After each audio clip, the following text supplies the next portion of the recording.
কারফিউতে অনেকটাই শান্ত ঢাকা, সড়কে সেনা টহল, তল্লাশি।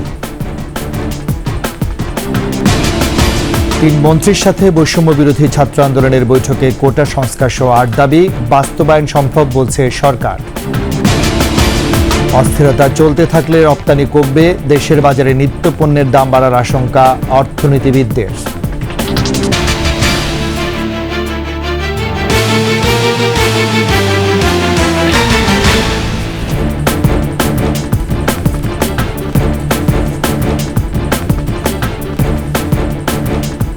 শুনছিলেন ফার্স্ট সিকিউরিটি ইসলামী ব্যাংক পিএলসি সংবাদ শিরোনাম। আমন্ত্রণ দুপুর 2:21 সংবাদে আপনাদের সাথে আছি আমি রাজীব জামাল। আর দর্শক, 21 টেলিভিশনের সংবাদ একই সাথে সরাসরি দেখতে পাবেন আমাদের ফেসবুক পেজ www.facebook.com/2124 অনলাইনে। এছাড়াও সংবাদে আরও থাকছে, দুর্বৃত্তায়নের বলে নিজস্বতা হারিয়েছে প্রতিবাদের ভাষা, পরিণত হয়েছে শব্দদূষণ, সহিংসতায়।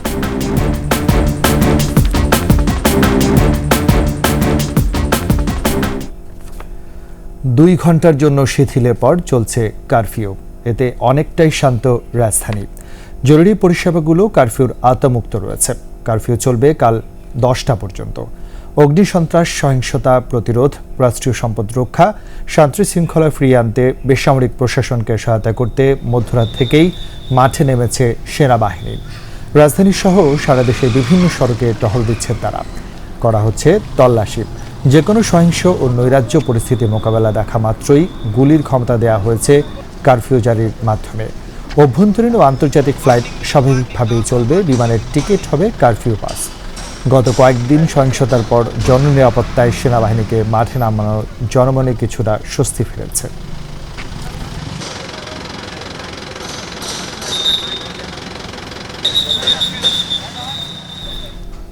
দর্শক, রাজধানী বিজয় সরণি এলাকা থেকে সেখানকার সবশেষ পরিস্থিতি জানাচ্ছেন সহকর্মী মানিক শিকদার।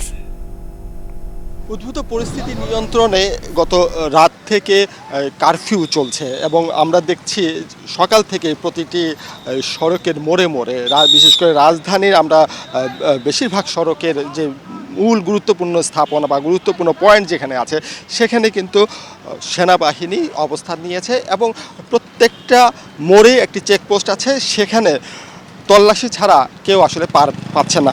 আমরা সকালে দেখেছিলাম বেশ কড়াকড়ি আরোপ করা হয়েছিল, মাঝখানে 2 ঘন্টা সময় পেয়েছিলেন সাধারণ মানুষ, যে জরুরি গুরুত্বপূর্ণ যে সমস্ত কাজ ছিল যাদের, তারা 12টা থেকে 2টার মধ্যে তাদের কাজগুলো সম্পন্ন করেছেন।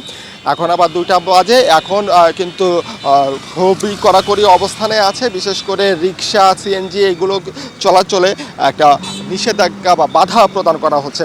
সাধারণ মানুষের যারা চলছেন, অতি গুরুত্বপূর্ণ বা জরুরি বিষয় নিয়ে যারা বের হয়েছেন, তাদের পরিচয়পত্র নিশ্চিত করে তাদেরকে কেবল ছাড় দেওয়া হয়েছে। এমনকি আমরা আগের সংবাদেও বলেছিলাম যে অ্যাম্বুলেন্স, মিডিয়ার গাড়ি বা অন্যান্য যে প্রতিষ্ঠান, সরকারি বেসরকারি প্রতিষ্ঠানের গাড়িও কিন্তু তল্লাশি ছাড়া ছাড় দিচ্ছে না সেনাবাহিনী। আমরা আরেকটি বিষয় যেটা লক্ষ্য করেছি যে বিভিন্ন রাস্তার মোড়ে মোড়ে আমরা দেখতে পেয়েছি যে সেনাবাহিনী টহল বা সেনাবাহিনী আসলে কারফিউ যে দায়িত্ব পালন করছে, সেই কারফিউটা কেমন সেটা দেখার জন্য কিন্তু অসংখ্য মানুষ আমরা দেখেছি রাস্তায় নেমে এসেছেন এবং তারা উৎসুক জনতা যারা আছে তাদেরকে সেনাবাহিনীর পক্ষ থেকে, প্রশাসনের পক্ষ থেকে বলা হচ্ছে যে আপনারা কেউ অপ্রয়োজনে রাস্তায় ঘোরাঘুরি করবেন না, নিরাপদে থাকার জন্য আহ্বান জানানো হয়েছে। তো রাজীব, এই ছিল আমার কাছে এখানে থাকা সর্বশেষ তথ্য।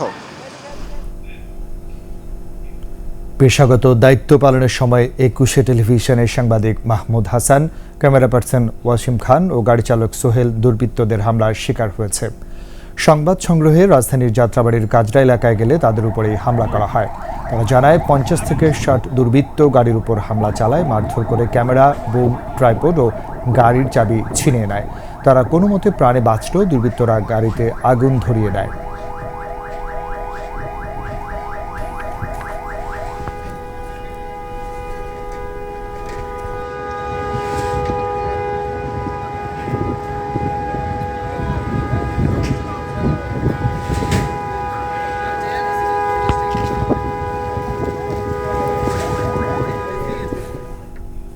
নজিরবিহীন দুর্বৃত্ত হামলার প্রেক্ষাপটে দেশজুড়ে কারফিউ জারি করেছে সরকার। মোতায়েন করা হচ্ছে সেনাবাহিনী। নৈরাজ্য দেখলেই গুলির নির্দেশও দেওয়া হয়েছে। বিস্তারিত জানাচ্ছেন মানিক শিকদার।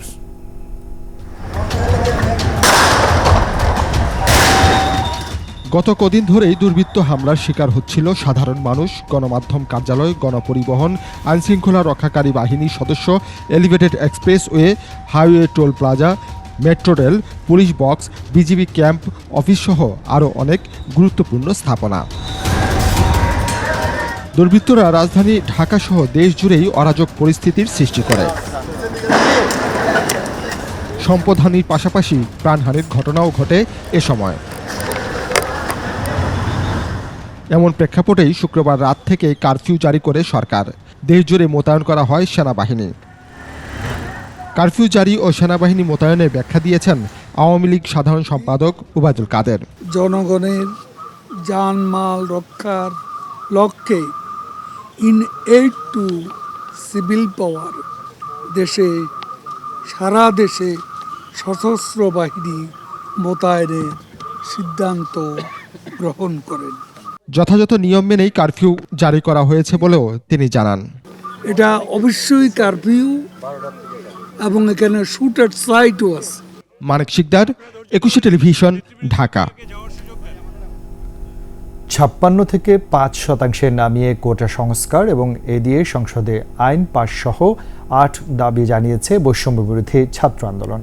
আর শিক্ষার্থীদের এই দাবি যৌক্তিক ও বাস্তবায়ন সম্ভব বলে জানিয়েছেন আইনমন্ত্রী। মানিক শিকদারের আরও একটি প্রতিবেদন।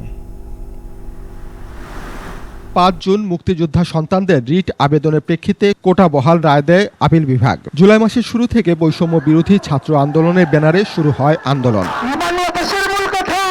শুক্রবার রাতভর রাষ্ট্রীয় অতিথি ভবন পদ্মায় আন্দোলনকারীদের সাথে বৈঠক করেন আইনমন্ত্রী, শিক্ষামন্ত্রী, তথ্য ও সম্প্রচার প্রতিমন্ত্রী। পরে সাংবাদিকদের সাথে কথা বলেন কোটা সংস্কারের দাবিতে আন্দোলনকারীরা। সরকারি চাকরিতে সকল গ্রেডে অযৌক্তিক ও বৈষম্যমূলক কোটা বাতিল করে সংবিধানের উল্লেখিত অনগ্রসর গোষ্ঠীর কথা বিবেচনা করে কোটাকে ন্যূনতম মাত্রায় ৫% এনে সংসদে আইন পাশ করতে হবে। আইনমন্ত্রী আনিসুল হক বলেন, শিক্ষার্থীদের যৌক্তিক দাবিগুলো বাস্তবায়ন সম্ভব। দাবিটা আমরা হাতে নিয়েছি তাদের কাছ থেকে এবং আমরা তিনজনে এতক্ষণ আলাপ আলোচনা করলাম। তো যেটা আমাদের কাছে মনে হয়েছে সেটা হচ্ছে যে কোটার যে পরিমাণের কথা তারা বলেছে সেটা তাদের আমরা দেখেছি এবং দেখে এটার একটা যৌক্তিক সমাধানে যাওয়া সম্ভব বলে আমরা মনে করি। আলোচনার মাধ্যমে যে কোনো সমস্যা সমাধানে সরকার সবসময় আন্তরিক বলেও জানান আইনমন্ত্রী। এইটুকুই আমি বলতে পারি। মানিক শিকদার, ২১ টেলিভিশন, ঢাকা। কোটা সংস্কার নিয়ে সবাই মোটামুটি একমত। শিক্ষার্থীদের দাবিও যৌক্তিক। তবে আন্দোলনের নামে ভাঙচুর, জ্বালাও পোড়াও মেনে নেননি কেউই। শিক্ষার্থীদের এই আন্দোলনকে ইস্যু করে ঘোলা পানিতে মাছ শিকারের চেষ্টা করেছিল বিএনপি জামাত। দেশকে অস্থিতিশীল করতে তাদের অপচেষ্টার কোনো ঘাটতি ছিল না। এরই অংশ হিসেবে রাষ্ট্রীয় স্থাপনায় হামলা হয়, চেষ্টা হয় দেশে গৃহযুদ্ধ বাঁধানোরও। এমনটাই মনে করেন বিশিষ্টজনেরা। মফিউর রহমানের রিপোর্ট। কোটা সংস্কার নিয়ে সারা দেশে আন্দোলন করে আসছিল শিক্ষার্থীরা। এতে একমত প্রকাশ করেন শিক্ষাবিদ, বুদ্ধিজীবী, সুশীল সমাজের প্রতিনিধি সহ অনেকেই। তবে হঠাৎ করেই সহিংসতার রূপ নেয় আন্দোলন, যা সমর্থন করেনি কেউই। ৭১ ঘাতক দালাল নির্মূল কমিটির সভাপতি শাহরিয়ার কবির বলেন, শিক্ষার্থীদের কোটা সংস্কারের দাবি যৌক্তিক। তাদের এই আন্দোলনের ভেতর বিএনপি জামাত অনুপ্রবেশ করে দেশে গৃহযুদ্ধ বাঁধানোর অপচেষ্টা করেছিল।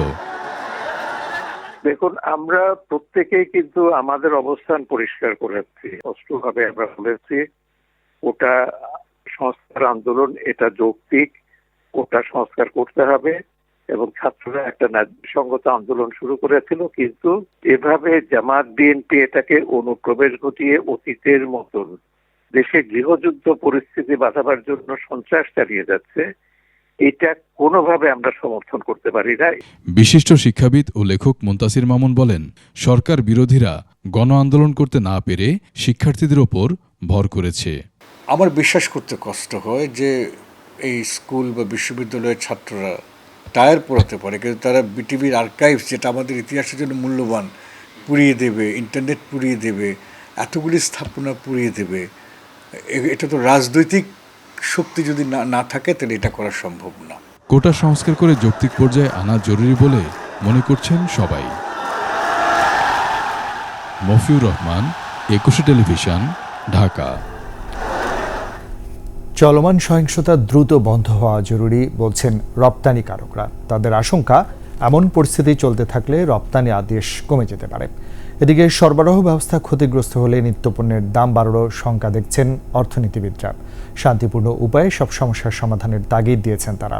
তৌহিদুর রহমানের রিপোর্ট। কোটা ব্যবস্থা সংস্কার নিয়ে ছাত্ররা আন্দোলন শুরু করলেও এখন এতে ঢুকে গেছে তৃতীয় পক্ষ। কয়েকদিন ধরেই ব্যাহত আভ্যন্তরীণ যোগাযোগ ব্যবস্থা, শিল্পের কাঁচামাল যোগান ও উৎপাদিত পণ্য বন্দরে পাঠানোর ক্ষেত্রে সমস্যা হচ্ছে। পাশাপাশি আর্থিক সেবাও বন্ধ।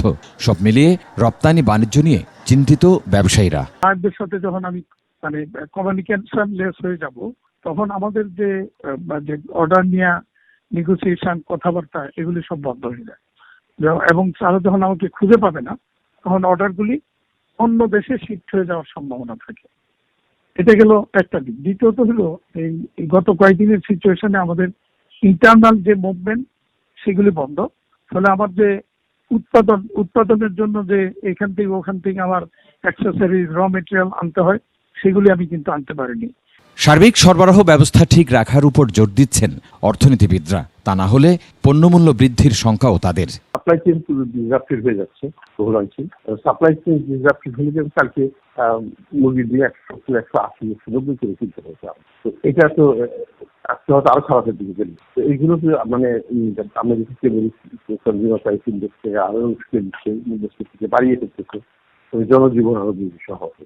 আশু নিষ্পত্তি, এটাই আমাদের প্রধান এবং একমাত্র লক্ষ্য হওয়া উচিত, এবং এটা রাজনৈতিকভাবে এটা সলিউশনটা হতে হবে। পরিস্থিতি দ্রুত নিয়ন্ত্রণে আনার বিকল্প দেখছেন না অর্থনীতিবিদ ও ব্যবসায়ীরা। এই পরিস্থিতি যত বেশি লম্বা দীর্ঘায়িত হবে, ততই বেশি অর্থনীতি ক্ষতিগ্রস্ত হবে, জনজীবন ক্ষতিগ্রস্ত হবে, সাধারণ মানুষের জীবনের নিরাপত্তা থাকবে না, এবং সবকিছু মিলিয়েই একটা অচল অবস্থা, সার্বিক অচল অবস্থা হবে। অর্থনীতি তার বাইরে না। কাজে দ্রুত সমাধান হচ্ছে একমাত্র উপায়, এবং সেটা রাজনৈতিক সমাধানই দরকার। এদিকে আর্থিক লেনদেন ও বিদেশি ক্রেতাদের সাথে যোগাযোগ স্বাভাবিক রাখতে ইন্টারনেট সেবার ক্ষতিগ্রস্ত অবকাঠামোগুলো দ্রুত মেরামতের কথা বলছেন তারা। তৌহিদুর রহমান, 21 টেলিভিশন, ঢাকা। প্রতিবাদের ভাষা প্রতিহিংসা নয়, ন্যায্য পাওনা ও অধিকার আদায়ের দাবিও অযৌক্তিক নয়। তবে দাবি প্রতিষ্ঠা করতে গিয়ে অন্যের অধিকার হরণ কিংবা ভোগান্তিও কাম্য নয়। আবার স্লোগানের নামে গালাগালি কিংবা অস্ত্রের মহড়া প্রতিবাদের ভাষা নয়, বরং ঘৃণা, সহিংসতা। প্রতিবাদের ভাষা ও মানুষের দুর্ভোগ নিয়ে 21 স্পেশালে আকবর হোসেন সুমনের 2 পর্বের প্রতিবেদনের আজ শেষ পর্ব, জানাচ্ছেন আশরাফ শুভ।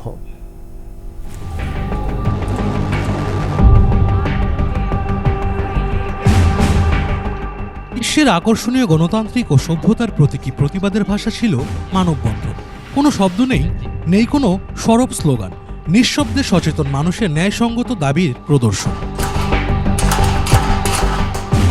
প্রতিবাদের সেই নান্দনিক মাধ্যমটিও পরজীবীর মতো বিকশিত হওয়া দুর্বৃত্তায়নের বলয়ে নিজস্বতা হারিয়েছে, পরিণত হয়েছে শব্দ দূষণে, সহিংসতায়। পার্লামেন্ট ভবনে গোলাপ হাতে বিক্ষোভকারীদের অবস্থানে এডওয়ার্ড সেভর ডোনাল্ডসে পদত্যাগ করতে বাধ্য হয়েছিলেন। 2003 সালে জর্জিয়ায় শান্তিপূর্ণ বিক্ষোভ, রক্তপাতহীন সে বিপ্লব ঐতিহাসিক দৃষ্টান্ত। দ্বিতীয় বিশ্বযুদ্ধকালীন হোয়াইট রোজ আন্দোলনও নাৎসি প্রোপাগান্ডা মেশিনে হাতল ধরাতে সক্ষম হয়েছিল। ফরাসি বিপ্লব ও বোহেমিয়ান বিদ্রোহ এনে দিয়েছিল স্বাধীনতা ও গণতন্ত্র। বাঙালির ভাষা আন্দোলন, 69-এর গণ অভ্যুত্থান এবং 71-এর মহান মুক্তিযুদ্ধ, মানবতা, আত্মপরিচয় ও স্বাধীন ভূখণ্ড অর্জনের যৌক্তিক, ন্যায়সঙ্গত ও গণতান্ত্রিক দাবি। সময় ও প্রয়োজনগুলো পরিবর্তন হয়েছে, কিন্তু কতটুকু বদল হয়েছে প্রতিবাদের ভাষা? যে প্রতিবাদটি একটু নান্দনিক না হয়, সুশৃঙ্খল না হয়, যুক্তিপূর্ণ না হয় এবং একটা উদ্দেশ্য প্রণোদিত না হয়, সেটি কিন্তু প্রতিবাদের ভাষা আর থাকে না, সেটা আক্রমণাত্মক ভাষা হয়ে দাঁড়ায় এবং সেটা সঙ্গত কারণেই তার গ্রহণযোগ্যতা হয়। বহুমুখী ইস্যুতে সাম্প্রতিক আন্দোলনে সমাজের সাধারণ মানুষের স্বার্থ ও অংশগ্রহণ কতটুকু, দাবি আদায়ের নামে ভোগান্তির মাত্রাও কি সহনশীল? আন্দোলন করছে যারা, এই গণতন্ত্র ব্যাহত করতে চায় যারা, এই স্বাধীন বাংলাদেশকে সামনে এগোতে দিতে চায় না যারা, যারা মুক্তিযুদ্ধের চেতনায় বিশ্বাস করে না, আজকে তারা সমষ্টিগতভাবে সব কিছুতেই বিরোধিতা করে দেশকে অকার্যকর বাংলাদেশ করতে চায়। প্রতিবাদ কৌশলে হতে পারে, সমঝোতায়ও হতে পারে। মানুষের দুর্ভোগেই তৈরি হয় তিক্ততা। বদল হোক প্রতিবাদের ভাষা। আশরাফ শুভ, একুশে টেলিভিশন, ঢাকা। জাতিসংঘের প্রতিষ্ঠান ইউনেস্কোর স্বীকৃতি লাভের পর বাংলাদেশের শীতল পাটি সমাদৃত হচ্ছে বিশ্ব দরবারে। অনন্য নকশার স্বাস্থ্যসম্মত শীতল পাটি যাচ্ছে ইউরোপ, আমেরিকায়। চাহিদা বাড়ায় বেশ উচ্ছ্বসিত এ খাতের সঙ্গে সংশ্লিষ্টরাও। সিরাজগঞ্জ প্রতিনিধি স্বপন মির্জা তথ্য ছবিতে ডেস্ক রিপোর্ট। গরমে শীতল পরশ দেয়া বাংলার প্রাচীন ঐতিহ্য শীতল পাটি। সিরাজগঞ্জের কামারখন্দ উপজেলার ঝাউইল, চাঁদপুর ও সিরাজগঞ্জ সদর উপজেলার চুনিয়াহাটি ও কালিয়াহরিপুর শীতলপাটির গ্রাম বলে পরিচিত। বাড়ির আশপাশে থাকা জমিতে পাটি তৈরির প্রধান উপকরণ বেত চাষ হয়। এখান থেকে বেত সংগ্রহ করে নানা প্রক্রিয়ায় বোনা হয় শীতল পাটি। উঠান ও বারান্দায় হরেক নকশায় পাটি বুননে ব্যস্ত গ্রামের নারী পুরুষরা। বর্তমানে প্রতি পাটি পাইকারি বিক্রি হচ্ছে 1 থেকে 1,500 টাকা। তবে মজুরি বাদে তেমন মুনাফা থাকছে না বলছেন কারিগররা। প্রতি পাটি হিসাব করলে পরে 300 টাকা একটা পাটি বেতের দাম পড়ে। সব মিলে মনে করেন যে 850 টাকার মতো, 900 টাকার মতো পড়ে। স্থানীয় 1.5 শতাধিক মানুষের প্রধান পেশা শীতলপাটি ব্যবসা ও বুনন। দ্রব্যমূল্য বিবেচনায় মজুরি কম হওয়ায় অসন্তুষ্ট তারা। বেতি তোলা দেয়, তারপরে আমরা ওই ভিজা থুই জলের মধ্যে, ভিজা থুয়ে সেদ্ধ করি, শুকাই, তারপরে রং করি। 3 দিনে 220 টাকা। এরা কি আর পোষায়? এখন পয়সা থাকা হিসাবে কাজ করি। গরম বেশি পড়ায় শীতলপাটির চাহিদা বেড়েছে বলে জানান কারিগররা। 40-50 ঘরের শীতলপাটির সাথে কাজে নিয়োজিত আছি। ওই প্রতিদিন 20-50 পিস পাটি তৈরি হয়।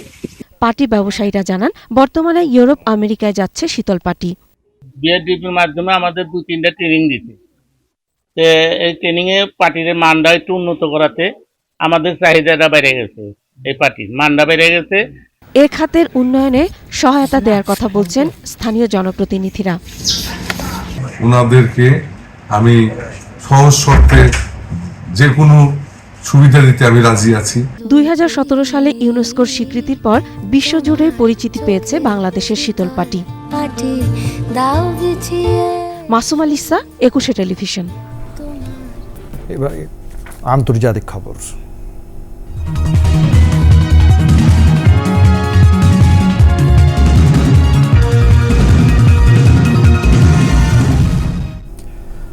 আন্তর্জাতিক জলবায়ু পরিবর্তনের প্রভাবে ঝুঁকির মুখে পড়েছে বিশ্বের 1/3 খাদ্য উৎপাদন। সবচেয়ে বেশি ক্ষতির মুখে দক্ষিণ ও দক্ষিণ পূর্ব এশিয়ার দেশগুলো। সম্প্রতি সুইজারল্যান্ড ও ফিনল্যান্ডের যৌথ গবেষণায় উঠে আসে বিশ্বব্যাপী কৃষি, গবাদি পশু সহ খাদ্য উৎপাদনের সব খাতেই জলবায়ু পরিবর্তনের প্রভাব। এতে বলা হয়, প্যারিস জলবায়ু চুক্তি অনুযায়ী বৈশ্বিক তাপমাত্রা বৃদ্ধি 1.5 ডিগ্রি সেলসিয়াসের মধ্যে ধরে রাখতে না পারলে খাদ্য উৎপাদনে ভয়াবহ প্রভাব পড়বে। প্রায় 30% বৈশ্বিক খাদ্য উৎপাদন ও 34% গবাদি পশু খাতে উৎপাদন কম হওয়ার কথাও জানান গবেষকেরা। সবচেয়ে বেশি ক্ষতিগ্রস্ত হবে দক্ষিণ পূর্ব এশিয়া ও আফ্রিকার বিভিন্ন অঞ্চলগুলো।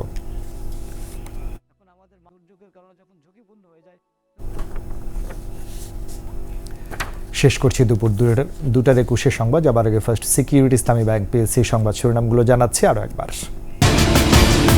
কারফিউতে অনেকটাই শান্ত ঢাকা, সড়কে সেনা টহল, তল্লাশি। 3 মন্ত্রীর সাথে বৈষম্য বিরোধী ছাত্র আন্দোলনের বৈঠকে কোটা সংস্কার সহ 8 দাবি বাস্তবায়ন সম্ভব বলছে সরকার। অস্থিরতা চলতে থাকতে রপ্তানি কমবে, দেশের বাজারে নিত্যপণ্যের দাম বাড়ার আশঙ্কা অর্থনীতিবিদদের।